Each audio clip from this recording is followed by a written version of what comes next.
আমরা এখন চলেছি শান্তিনিকেতনের অন্যতম দর্শনীয় স্থান কোপাই নদীর ধারে কঙ্কালীতলা মন্দির। আর এই কঙ্কালীতলা মন্দির দেবী সতীর 51 পীঠের মধ্যে শেষ পীঠ। আর এই শেষ পীঠ কেন তার গল্প আমি পরে বলছি। বন্ধুরা, আমি প্রসেনজিৎ, আমার চ্যানেল আরপি ব্লগার্স। যারা আমার চ্যানেলে নতুন তারা চ্যানেলটাকে সাবস্ক্রাইব করে নোটিফিকেশন বাটনটা অন করতে ভুলবেন না, যাতে করে আমার তৈরি ভিডিও আপনাদের কাছে সবার প্রথম পৌঁছায়। তো আপনারা যারা কলকাতা থেকে আসবেন বলে ভাবছেন, তারা হাওড়া থেকে বোলপুরগামী যে কোনো ট্রেন ধরে বোলপুরে নেমে সেখান থেকে 1 থেকে 150 টাকার রিজার্ভ টোটো ধরে চলে আসতে পারেন এই কঙ্কালীতলা মন্দিরে।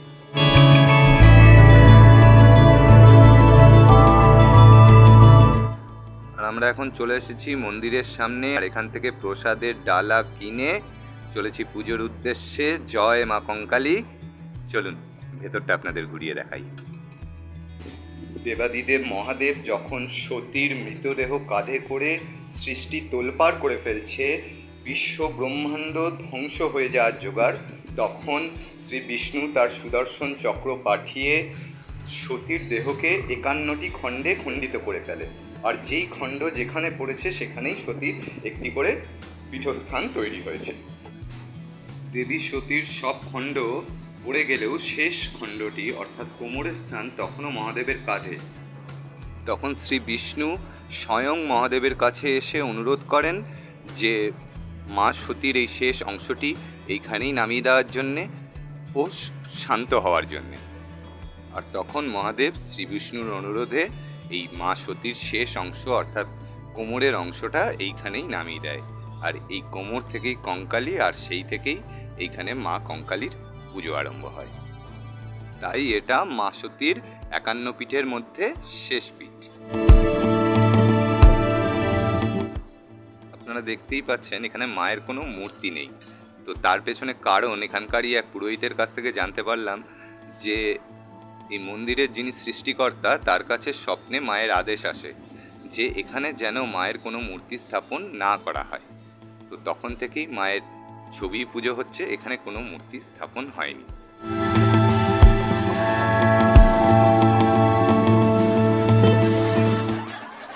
আর এখানে এখন পুজো দেওয়া মোটামুটি কমপ্লিট। তো চলুন বাইরেটা ঘুরিয়ে দেখাই।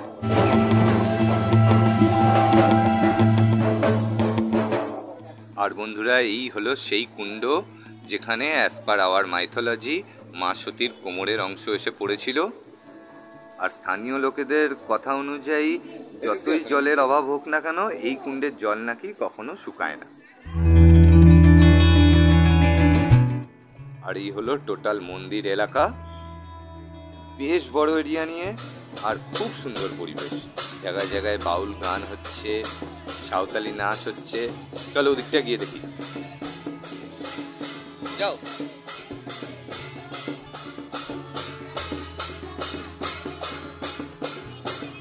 যাও যাও, আরে ডাকছি এখন, তুমিও যাও, একটু নেচে আসো ওদের সাথে। আরে কোনো ব্যাপার না, যাও যাও। আমার বউও চলেছে এখন ওদের সাথে অংশ নিতে। তবে একটা ব্যাপার যেটা ভালো লাগলো, এখানে সব জায়গায় যেটা আজকাল পাওয়াই যায় না, যে এখানে এদের কিন্তু কোনো রকম ডিমান্ড নেই। আপনি যা মোটামুটি খুশি হয়ে দেবেন, এরা তাতেই খুশি। সেই রকমভাবে কোনো ডিমান্ড নেই। না মন্দিরের পুজো দেওয়ার সময় পান্ডাদের বিশাল কিছু ঝামেলা, না আদার্স কোনো রকম কোনো ডিমান্ড। বেশ ভালো।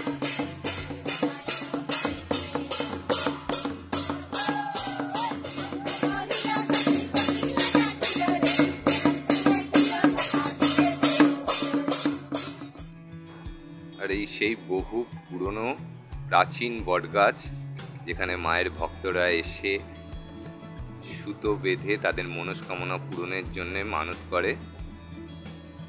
বেশ সুন্দর পরিবেশ এখানকার, খুব ভালো লাগছে।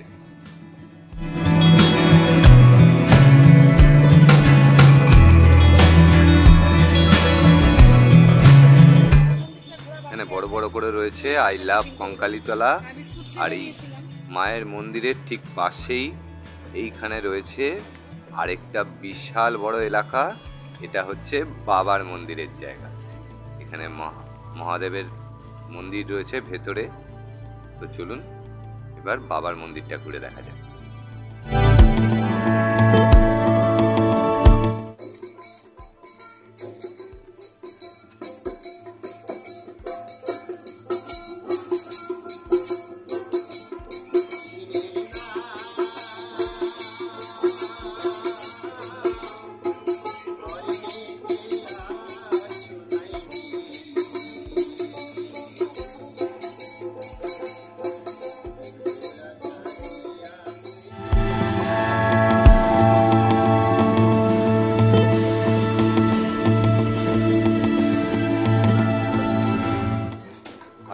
আমাদের দুটো মন্দিরই ঘোরা কমপ্লিট।